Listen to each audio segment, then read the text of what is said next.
અમદાવાદના ઉસ્માનપુરા ખાતે નવકાર હોસ્પિટલની સામે એક મકાનનું ડિમોલિશનનું કામ ચાલી રહ્યું હતું ને આ દરમિયાન કામ કરતો જે મજૂર છે તે અચાનક જ જે કાટમાળ છે તેમાં દટાઈ ગયા હોવાની વિગતો હાલ પ્રાથમિક માહિતીમાં સામે આવી રહી છે। આ ઘટનાની જાણ થતાની સાથે જ ફાયર વિભાગનો કાફલો છે તે ઘટના સ્થળે દોડી આવ્યો છે, સાથે જ આરોગ્ય વિભાગની ટીમ પણ ઘટના સ્થળે છે અને હાલ જે કાટમાળમાં દટાયેલો મજૂર છે તેનું રેસ્ક્યુ ઓપરેશન કરવામાં આવી રહ્યું છે।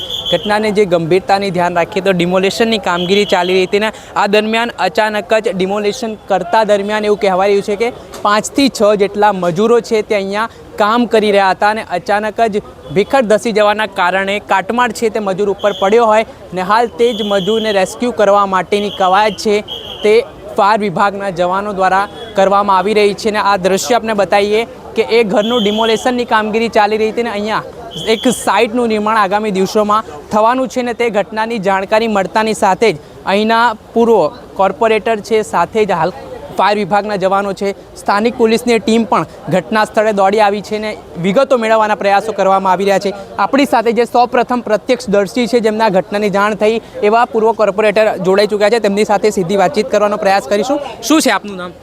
મારું નામ નિપમ શાહ છે, ભાજપના પૂર્વ કોર્પોરેટર છું અને આ વિસ્તારમાંથી। શું ઘટના બની હતી, કેવી રીતે આપણે આ ઘટના જોઈ છે? આ મકાન છેલ્લા અઠવાડિયાથી ડિમોલિશનનું કામ ચાલી રહ્યું છે અને એ ડિમોલિશન દરમિયાન આજે સવારે જ લગભગ 11 વાગે અમે જાણ થઈ એક મજૂર અંદર દબાઈ ગયો છે અને જે મજૂર અત્યારે જીવિત છે।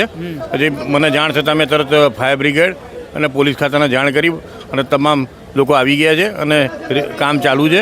બચાવવાની કામગીરી પૂરજોશમાં ચાલી રહી છે। કેવી રીતે તમને જાણકારી મળી અને કંઈક જ્યારે તમે આવ્યા તો તે કેવો માહોલ? હું અહીંયા જ 4 રસ્તા પાસે જ ઊભો હતો, પંથીલ 4 રસ્તા પાસે, ત્યાંથી 2 મજૂરો મને કહેવાયા કે નિપમભાઈ માણસ દબાઈ ગયો। તરત મેં અહીંયા આવી અને 108 100 નંબર પછી વિસ્તારના ડીવાયએસપી પીઆઈ બધાને ફોન કરી અને બોલાયા, ફાયર બ્રિગેડને બધાના જવાનોને બોલાયા, બધા તાત્કાલિક આવી ગયા છે અને કામગીરી ચાલુ છે। ભાઈ કેટલા માણસો મજૂરો કામ કરતા હતા ને કઈ પ્રિકોશન હતું કે નહીં કામ કરતી? પ્રિકોશન તો લેવામાં આવેલું હતું પણ આજે સવારે ના હિસાબે કામ ચાલુ કર્યું લગભગ 10 સવા 10 અને પછી 11 વાગે આ ઘટના ઘટી। હાલ જે પ્રત્યક્ષદર્શી આપણી સાથે પૂર્વ કોર્પોરેટર હતા તેમના દ્વારા જણાવવામાં આવ્યું છે કે જે ઘટના અત્યારે સવારના સમયે મજૂરો અહીંયા કામ કરી રહ્યા હતા તે દરમિયાન અચાનક જ જે ડિમોલેશન કરતી દરમિયાન આ ઘટના બની છે ને જે મજૂરો છે તે તાત્કાલિક દોડીને તેમના સુધી પહોંચ્યા અને ત્યારબાદ આ ઘટનાની જાણકારી તેમણે સ્થાનિક પોલીસને આપી, ફાયર વિભાગને આપી। તેને લઈને ફાયર વિભાગની ટીમનો કાફલો છે તે હું દ્રશ્ય બતાવવા માંગીશ કે ફાયર વિભાગના ઉચ્ચ અધિકારીઓ છે તેમના દ્વારા પણ હાલ આ મામલે જે કવાયત હાથ ધરવામાં આવી છે, રેસ્ક્યુ ઓપરેશન છે તે ચલાવવામાં આવી રહ્યું છે અને કહેવાય રહ્યું છે કે અત્યારે જે એક શ્રમિક છે, મજૂર છે તે જીવંત હોવાનું કહેવાય રહ્યું છે અને તેમને જ અત્યારે રેસ્ક્યુ કરવામાં આવી રહ્યું છે અને આ ઘટનાના સંદર્ભમાં છે તે કોઈ પણ 5 થી 6 જેટલા મજૂરો આ કામ કરતા હોવાથી તેમની સાથે પણ આપણે જે લોકો સાથેદારો તેમના કામ કરી રહ્યા હતા તેમની સાથે પણ આપણે વાતચીત કરવાનો પ્રયાસ કરીશું। પરંતુ હાલ જે આ પ્રથમ દ્રશ્ય આપને બતાવવાનો પ્રયાસ કરીશું કે દોરડા હોય, પછી જે સ્લાઇડર હોય, તે તમામ વસ્તુઓની મદદ લેવામાં આવી રહી છે અને કામગીરી કરવામાં આવી રહી છે અને આ પ્રકારે